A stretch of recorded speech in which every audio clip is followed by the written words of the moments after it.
Okay, it's time to learn the quadratic formula. So, this is something you need to memorize. X equals negative b plus or minus the root of b squared minus 4ac, where all of that is under the root, and then the whole thing is over 2a. So to solve using the quadratic formula, we're going to express answers as exact roots and as approximate roots. So what does that mean? Exact means that if there's a square root, you use it. You leave it as a square root. Approximate means you're going to round decimals. So we're talking about calculator stuff here. Okay, so first thing we're going to do when we're given is we're first going to see if we can check to reduce. So when we have these numbers, what the heck is going on here? First we're going to check to see if we can reduce.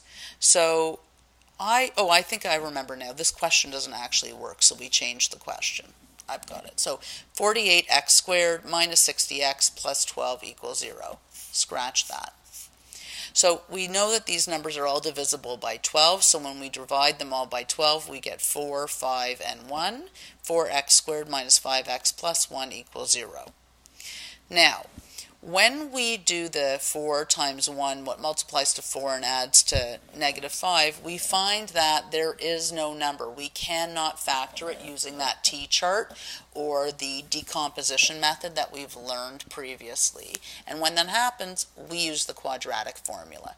There are two steps that you must do as far as form goes, plus it's a really good idea to do them. Why? Because you're going to make a lot less silly mistakes if you do them. So what are they? First thing, we want you to write what a equals, what b equals, and what c equals. So a is the number in front of x squared, b is the number in front of x, c is the number on its own, and of course if it's negative, that goes with the number. Next, we're going to want you to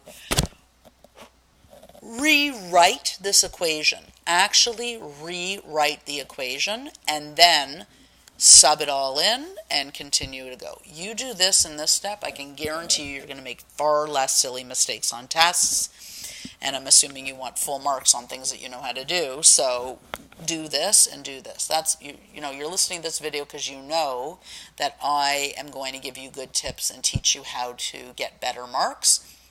So listen, do these suggestions, follow these suggestions. So we sub everything in, the 4, the negative 5, and the 1, wherever it's supposed to go. Then we do BEDMAS, so negative 5 squared is 25. Negative 4 times 1 is, of course, negative 16. And then, that's just a little dot there, it's a negative. And then,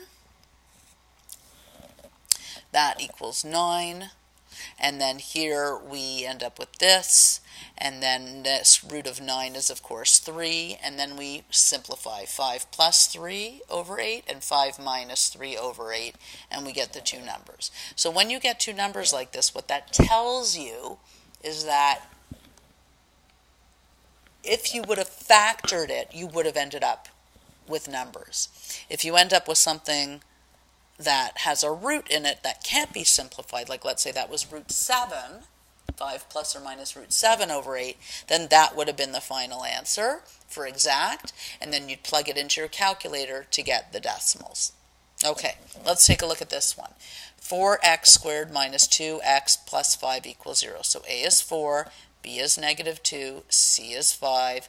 Copy down the formula, and then you're going to sub everything into the formula and simplify. So we've gotten to here. Let's continue. We've got 2 plus or minus, and then now I've got 4 minus 80. So 4 minus 80 is negative 76. So now what do you want to do? I'm hoping you're thinking, what do I do with a negative under a root? Because a negative under the root, it doesn't exist. It gives me an error on my calculator. What the heck does it mean? What it means is that this quadratic equation does not have any real roots.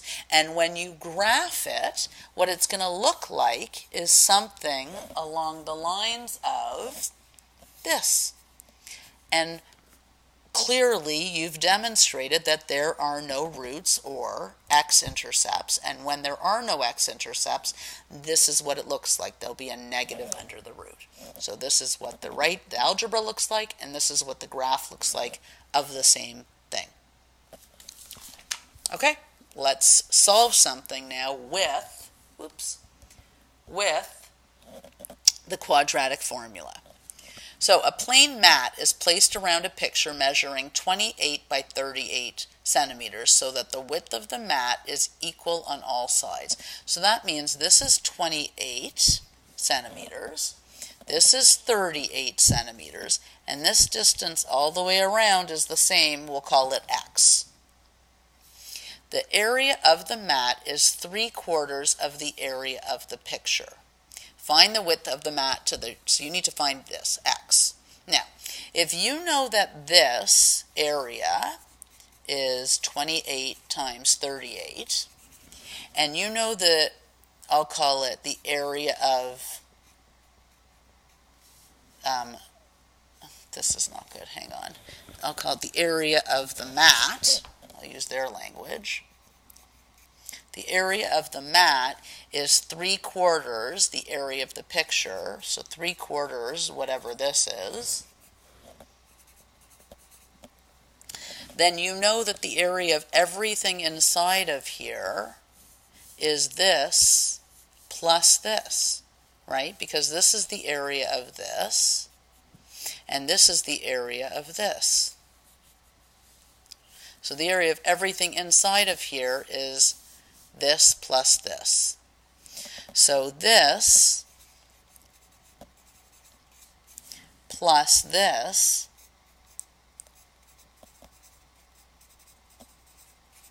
is equal to length times width of this. Well, here's the thing. If this is 28 and this is x and this is x, then this whole length is x plus 28 plus x. X plus 28 plus x, or x plus x is 2x plus 28. And then the width, so the length and the width, this is 30, this is x, 38, and this is x. So x plus 38 plus x, or 38 plus 2x. So length times width is one way of saying the area, and this plus this is one way of saying the area of everything inside this big perimeter. So now we have some arithmetic to do. Let's get busy. So we need to figure out what 28 times 38 is. So I'll do that. 28 times 38. So that's 64, that's 16 plus 6 is 22, and then 3 times 8 is 4, carry the 2, and that's 6 plus 2 is 8, 4, 6, 10. So this is 1064, and then 3/4 of that is going to be, well actually let me do this. This is a denominator and this is a numerator, so I can reduce this, and 4 goes into 28 7 times. So that means that 3 times 7 times 38 is that, and 3 times 7 is 21. So what is 21 times 38? That's 8, that's 16, that's 3, that's 6, that's 8, 9, 7. 798. 798. And then over here, I have to do this times this, which I now know is 1064. This times this is double 28 is 56. Double 38 is 76. And then that times that is 4x squared. Okay, let's clean this all up here. I'm going to bring everything over to this side. So I've got negative 4x squared. Let's see, I'll just bring it over. Negative 76x, negative 56x, negative 1064, positive 1064, positive 798, equals 0. Okay, let's simplify here. We know those are gone. I've got negative 4x squared. These x's I'm going to collect, so 6 plus 6 is 12, carry the 1, and that's also 12, and 1 is 13. And then here I have plus 798 equals 0, and I'm actually just going to see, can I divide everything here by negative 4? Well, certainly I can divide everything by negative, so let's get that done. Get rid of the negative at the beginning.